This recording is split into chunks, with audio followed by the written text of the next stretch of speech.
मुंबई वगळता आज पुणे, ठाणे, रायगड जिल्ह्यामधील शाळांना सुट्टी, तर कोल्हापूर आणि साताऱ्यामधील शाळांनाही सुट्टी।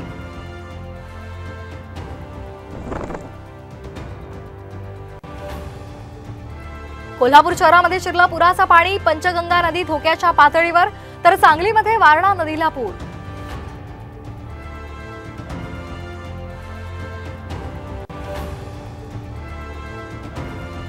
पुण्यात पूर ओसरला, आता नागरिकांना विंचू आणि सापांची भीती, प्रशासनाकडून नुकसानीच्या पंचनामे सुरू।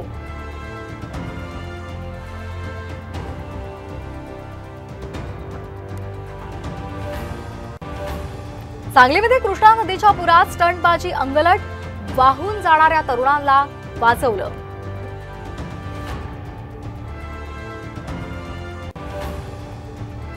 शिखर बँक घोटाळा प्रकरणी अजित पवारांच्या अडचणीमध्ये पुन्हा वाढ, 2 क्लोजर रिपोर्ट आणि निषेध याचिकांवर 31 ऑगस्ट पासून हायकोर्टात एकत्रित सुनावणी।